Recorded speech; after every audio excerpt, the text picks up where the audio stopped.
Assalamualaikum warahmatullahi wabarakatuh dan salam sejahtera, kembali lagi ke AB Channel bersama saya Zahir Asna host anda. Okey, baiklah, dalam video kita pada kali ini saya nak kongsikan dengan korang semua tentang chapter review terkini Detektif Conan manga, yang mana chapter yang ke-1100.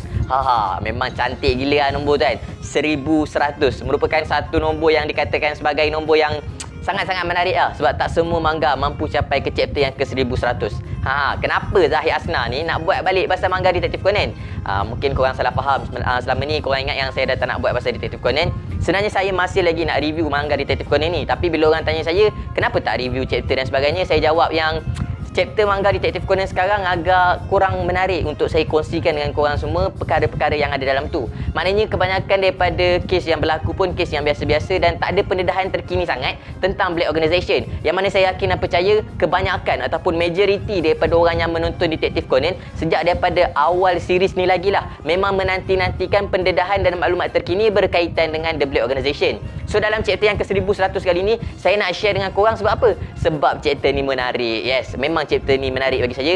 First, sebab ada kemunculan watak favourite saya, tak lain dan tak bukan adalah watak Kuroba Kaito ataupun Kaito Kid. Yang keduanya pula adalah kita akan dapat pendedahan serba sedikit tentang kemampuan yang dimiliki oleh Ram, dan juga kita akan dapat satu info menarik tentang watak Rumi Wakasa yang ada kaitannya dengan The Black Organisation.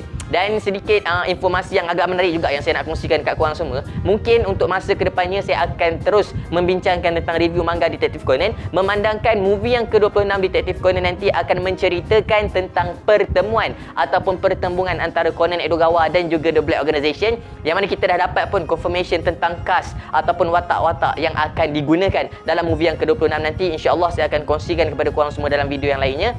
Dan memandangkan Goshi Aoyama ni dia punya trend ataupun dia punya pattern, selalunya dia akan buat manga ni selari dengan movie walaupun movie adalah non-canon. Contohnya dalam movie yang ke-25 The Bride of Halloween yang lepas, yang menceritakan tentang Amuro Toru dan juga kawan-kawan dia lah kan, Police Academy punya member tu, dan juga menceritakan tentang Inspector Sato dan juga Detektif Takagi. Kita dapat tengok dalam manga pun majoriti memang cerita sepanjang timeline nak keluar movie ni, cerita pasal Police Story Academy, cerita pasal Chihaya Hagiwara, cerita pasal Detektif Takagi dan juga Inspector Sato. So memang kali ini memandangkan movie yang ke-26 yang akan diriliskan pada tahun 2023 yang akan datang menceritakan tentang Black Organisation, maka memang kita akan dapat tengok satu pendedahan ataupun revelation yang besar dalam manga untuk chapter-chapter yang kedepannya. Jadi, tanpa melengahkan masa lagi, mari kita memulakan review chapter yang ke-1100 manga Detektif Conan kita pada hari ini.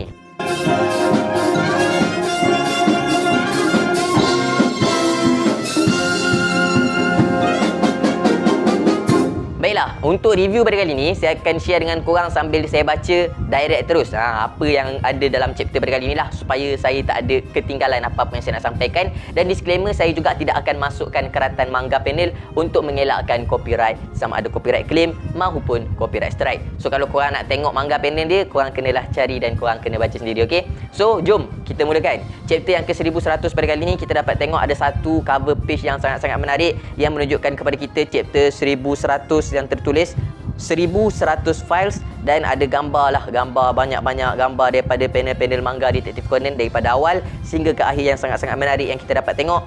Ada watak Conan Edogawa, ada gambar watak Akai Shuichi, ada gambar Heiji Hattori, Amuro Toru, ada Mary Serra, ada Vermouth, ada Kaito Kid, ada Haibara, ada Vodka, ada Ran, dan ada banyak lagi lah keratan-keratan panel manga yang sangat menarik.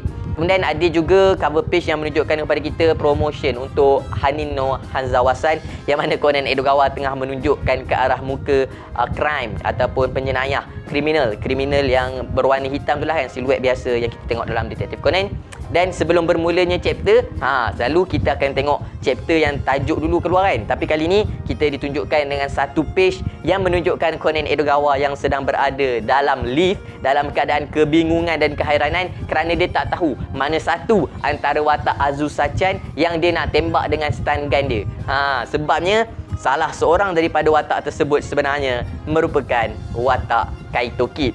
So memang Conan sekarang tengah keliru lah. Kalau dia tembak orang yang salah, nanti Kaito Kid terlepas. Tapi dia ada satu chance je, sebab dia hanya ada satu peluru stun gun.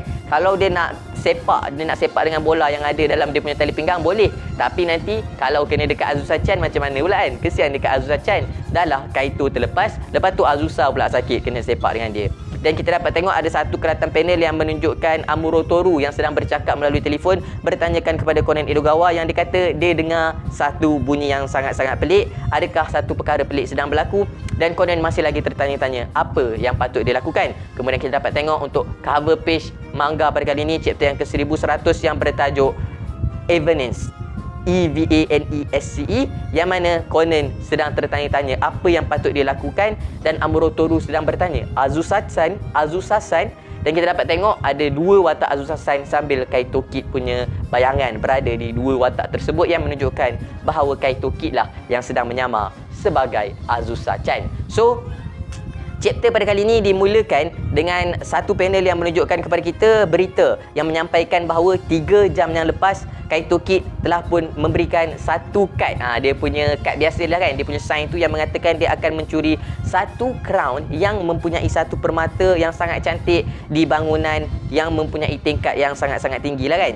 Yang mana memang heboh lah dekat dalam berita bahawa Kaito Kid akan melakukan aksinya pada malam ni. Dan bila Conan tengok benda tu, Conan macam biasa kan, Conan agak annoying dengan benda tu. Kenapa sampai semua orang kata apa, channel TV nak broadcast, nak tunjukkan yang Kaito Kid ni nak mencuri. Lepas tu Conan pun cakap lah yang benda ni agak keterlaluan. Tapi Ranmauri pun bagi tahu kat Conan yang Kaito Kid ni memang sentiasa yakin dengan diri dia sampai dia buat pemberitahuan umum untuk orang bersedia apa yang dia nak lakukan. Lepas tu Sonoko pun ajak Ranmauri dan Conan Edogawa untuk sama-sama pergi tengok dengan mata diorang sendiri crown yang ingin dicuri oleh Kaito Kid. Ialah sebab Sonoko ni merupakan anak saudara kepada Suzuki Jirokichi, dan Suzuki Jirokichi lah macam biasa orang yang selalu terlibat dengan Kaito Kid ni. Jadi Conan pun naiklah bersama-sama dengan Ranmauri sampai ke tingkat paling atas sekali yang merupakan tingkat yang ke the exhibition yang paling tinggi lah, yang mengambil masa lebih kurang dalam 40 saat untuk naik lift. Dan bila diorang dah sampai ke atas tu, memang Conan nampak ramai sangat polis yang telah ditugaskan untuk menjaga daripada Kaito Kid ni terlepas. Dan kemudian diorang telah berjumpa dengan Azusa-chan, yang mana Azusa-chan mengatakan bahawa yang Azusa-chan datang bersama-sama dengan Amuro Toru untuk hantar sandwich dekat tempat dalam ni lah, yang mana sandwich tersebut telah pun diorder untuk dihantar ke sana. Dan bila diorang tanya mana Amuro-san, Azusa cakap yang Amuro dah pergi sebab Amuro Toru ada kerja yang lain. Kita tak tahu apa tugasan Amuro Toru kali ni. So kita tengok. Kemudian Azusa-chan siap puji lagi lah Conan Edogawa. Azusa-chan cakap yang menjadi kid killer ataupun menjadi seorang pemburu kepada Kaito Kid, memang Conan Edogawa akan sentiasa mendapat jemputan ke setiap kes yang dilakukan oleh Kaito Kid ni kan. Dan kemudiannya tiba-tiba Conan Edogawa perasan ada satu kesan warna merah dekat bahu Azusa-chan, dan Conan Edogawa tanya apa benda tu. Azusa-chan cakap yang itu adalah kesan daripada kicap lah kan. Tapi Conan kata macam agak pelik lah untuk kesan kicap dengan bentuk dan warna yang sedemikian rupa. Lepas tu diorang pun cakap yang okey lah, tak apa, macam-macam mana pun sekarang ni Azusa-chan sangat-sangat teruja. Dia nak tahu macam mana Kaito Kid akan melepasi laluan yang telah disediakan oleh pihak polis dan juga Old Man Suzuki Jirokichi. Bila dengar pasal laluan ni, Conan, Rai dengan Sonoko pelik kan. Apa yang pelik sangat pasal laluan ni? Bila diorang masuk, rupa-rupanya baru diorang nampak satu laluan yang telah disiapkan yang memang sangat-sangat ketat kawalan dia, yang mana kalau nak masuk dalam tu, orang dewasa kena tunduk, kanak-kanak tak payah tunduk. Dan kemudiannya nama bagi laluan tu adalah Fujin Road ataupun a special anti-kid passage. So diorang pun masuklah bersama-sama dengan Old Man Suzuki Jirokichi sambil ada angin yang bertiup sepanjang laluan tu lah. So Conan kata mungkin angin ni bertujuan untuk menghalang Kaito Kid daripada melarikan diri, memandangkan Kaito Kid ni dia suka tembak kad dan terbang menggunakan kad tersebut lah. Dia akan guna dia punya pistol kan. So bila diorang dah sampai dekat bilik pameran, maka adalah seorang yang bernama Ando Seria. Ando Seria ni merupakan orang yang bertugas kat situlah, yang menerangkan tentang macam mana ketatnya kawalan dalam bilik tersebut, yang mana apabila mereka masuk dalam tu, mereka dapat tengok ada besi-besi yang telah menutupi tingkap untuk menghalang Kaito Kid daripada lari. Dan Anduro Syria ni, apa nama dia ni?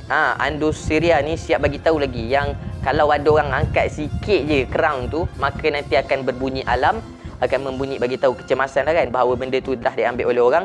Dan bila diangkat saja crown tu, maka laluan yang diorang masuk tadi akan tertutup dengan sangat rapatnya dalam tempoh masa lebih kurang 30 saat, ataupun dalam tempoh masa lebih kurang 3 saat saja dengan jarak 30 meter. Lepas tu Inspektor Nakamori tanya kan, habis macam mana kalau Kaito Kid guna helah dia untuk potong power supply. Lepas tu Siriah ni cakap jangan risau. Untuk pertahanan ni, sistem ni menggunakan power supply yang lain. Sekalipun kawasan tersebut keseluruhannya tak ada elektrik, mereka tetap mampu untuk mengekalkan sistem pertahanan tersebut. Lepas tu tiba-tiba sampailah 2 orang appraiser ataupun orang yang cek keaslian mahkota ni. Maka bila 2 orang tu sampai, seorang tu bernama Chujo Chikayo yang merupakan gemstone appraiser yang memeriksa permata, manakala seorang lagi bernama dia Karino Bunji yang merupakan antique art appraiser lah. So dia 2 orang ni pun cek sama ada benda tu asli ataupun tak asli. Dan bila 2 orang tu dah cek, ada berlaku sikit perbualan antara mereka dan ternyata lah benda tu memang asli. Dan kemudian Conan Edogawa dah lapar, dia pun ajak Ranmauri dengan Sonoko untuk pergi makan. Jadi diorang pun pergilah makan sandwich yang telah disediakan oleh Azusa-chan. Alright, untuk panel yang seterusnya memang sangat-sangat menarik lah. Kita dapat tengok masa diorang tengah makan tu, Kanenori Wakita, ataupun bagi korang yang dah baca manga, spoiler alert, watak Ram, the second boss in command untuk Black Organization.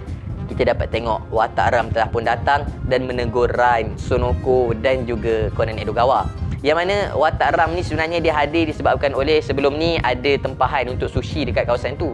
Tapi tempahan tersebut boleh dikatakan telah dibatalkan sebab ada benda yang lain, jadi dia kena ambil balik sushi tu lah kan. Dan kemudian, ini benda yang menarik ni, Ram telah pun memanggil Conan Edogawa. Kemudian Kanenori Wakita telah bertanyakan kepada Conan Edogawa tentang watak Rumi Wakasa yang merupakan cikgu kepada Conan Edogawa dan kawan-kawannya dekat sekolah diorang lah kan. So dia tanya siapa sebenarnya Rumi Wakasa ni. Conan ada perasan tak benda-benda yang pelik yang dilakukan oleh Rumi Wakasa? Dan Conan Edogawa pun cakap yang sebenarnya tak ada apa-apa sangat pun yang pelik. Tak ada apa-apa sangat pun yang pelik pasal Rumi Wakasa. Dan Conan Edogawa pun sambil dia teringat balik semua perkara yang telah dilakukan oleh Rumi Wakasa dalam chapter-chapter yang sebelum ni, yang mana dalam chapter yang lepas pun Rumi Wakasa dah bantai beberapa orang penjahat kan. Dia dah belasah. Tapi Conan Edogawa tetap menyembunyikan perkara tersebut dan bagi tahu dekat Kanenori Wakita yang cikgu dia tu merupakan cikgu yang biasa-biasa sajalah. Tapi Kanenori Wakita kata ada satu hari tu dia telah pun pergi untuk menghantar pesanan makanan kan. Dan dekat kawasan persekolahan, dekat kawasan dia kata dekat kawasan persekolahan Titan Elementary itulah kan, Rumi Wakasa memerhatikan dia daripada tingkap dengan muka yang sangat-sangat menyeramkan lah kan. Macam hantu lah tengok kan, dia kata kan. Lepas tu Conan pun macam tak ada apa sangat lah yang pelik pasal cikgu dia kata. Cuma cikgu dia tu kelam kabut sikit je kan. Lepas tu Kanenori Wakita pun kata tak apalah, kalau macam tu tak ada hal lah kan. So Kanenori Wakita pun cakap lah yang setahu dia Kaito Kid hantar pesanan yang dia akan mulakan helah dia dalam pukul 9 macam tu. So sekarang dah kurang daripada seminit lah kan masa untuk helah tersebut dilakukan. Jadi korang tak nak tengok ke kan. Lepas tu diorang pun kata betul juga tu, jom cepat-cepat kita pergi bilik pameran kan. So Conan dengan Rain dengan Sonoko ni, Rain dengan Sonoko tanyalah kan dekat Kanenori Wakita yang dia tak nak ikut sekali ke untuk tengok Kaito Kid punya helah ni. Kanenori Wakita cakap apa? Dia kata biarlah, dia tak nak ikut. Lepas tu dia menolak dalam hati dia sambil ada bayangan Ram dekat belakang Kanenori Wakita yang mengatakan bahawa kalau dia ikut sekalipun tidak ada apa-apa yang dia dapat lakukan sekarang. Tapi kalau dia masih mempunyai mata kiri dia, perkara tersebut akan merupakan satu hal yang sangat-sangat berbeza. Dekat sini kita dapat satu maklumat yang sangat besar lah kan. Yang mana kita tahu Ram ni setelah kehilangan mata kiri dia, dia punya credibility dia telah pun berkurang. Dan kemampuan Ram, kalau dia ada mata kiri dia, boleh dikatakan sangat-sangat hebat. Sehingga kan Ram yakin yang dia mampu untuk menghentikan Kaito Kid. Sedangkan watak Kaito Kid ni kita boleh tengok yang Conan Edogawa dah berapa kali cuba untuk hentikan tapi tak berjaya. Dan watak yang standing dengan Kaito Kid ni yang kita boleh kata dia punya intelligence skill ataupun IQ hanyalah watak Kudo. Kudo apa ni? Apa nama ya Shinichi Kudo ni? Watak Yusaku Kudo. Watak Yusaku Kudo. Watak Yusaku Kudo je yang boleh dikatakan mampu untuk menghentikan Kaito Kid, sama ada Kuroba Toichi maupun Kuroba Kaito. So kita boleh cakap yang untuk Ram sahaja dah saing-saing ataupun setanding dengan kemampuan Yusaku Kudo. So macam mana agak-agak Conan nak halang The Black Organization ni dalam masa yang akan datang. Kemudian tiba-tiba pada panel yang seterusnya kita dapat tengok dalam kiraan 3, 2, 1. Dengan tidak semena-mena, Kaito Kid telah muncul betul-betul di hadapan crown tersebut dan telah pun mengambil crown yang mempunyai permata tersebut. Kita dapat tengoklah yang bukan main teruja lagi kan si Sonoko tu bila nampak kemunculan Kaito Kid. Lepas tu, macam mana yang telah dijanjikan oleh Kaito Kid dalam keadaan 1, 2, 3. Sekali lagi dia telah melakukan helah untuk menghilangkan crown tersebut daripada pandangan orang ramai. Dan ternyata crown tersebut betul-betul hilang, menyebabkan semua yang melihat hal tersebut sangat-sangat pelik dan tertanya-tanya apakah yang telah dilakukan oleh Kaito Kid. Sehingga kan Conan sendiri pun terfikir, macam mana helah dia kali ni? Alam tak berbunyi, pintu kecemasan tak tertutup, tapi crown tersebut telah pun hilang daripada pandangan mata mereka. Adakah benar kali ini crown tersebut, ataupun adakah benar mahkota tersebut benar-benar telah dicuri oleh Kaito Kid? Dan kemudian chapter pun tamat. So, untuk tahu perkembangan apa yang akan berlaku, kita kena nantikan chapter 1101 yang akan datang. Tarikh bila akan dikeluarkan tu adalah pada adalah pada week Shonen Sunday yang ke-45 nanti. Mungkin pada 5 hari bulan 10. Tapi kalau 5 hari bulan 10 tu baru keluar yang Jepun punya, nak tunggu translate ke English mungkin agak lama sikit lah kan. So insyaAllah kalau ada masa dan kelapangan, nanti saya akan share dengan korang semua tentang perkembangan terkini apa yang telah dilakukan oleh Kaito Kid. Saya rasa korang dah boleh nampak bayangan kan, macam mana korang nak bezakan Kaito dengan Azusa-chan, dengan apa yang ada kicap dekat bahu tadi. Dan apa yang menarik bagi saya dalam chapter pada kali ini adalah kita dapat tengok yang dua watak hebat, watak Kaito Kid dan watak Ram, dan dikumpulkan dalam satu chapter yang sama, dalam satu kes yang sama. Dan kemungkinan besar yang akan terlibat juga adalah watak Amuro Toru yang merupakan ejen PSB. So memang bagi saya chapter yang ke-1100, saya boleh katakan Bosho Aoyama is starting to be serious.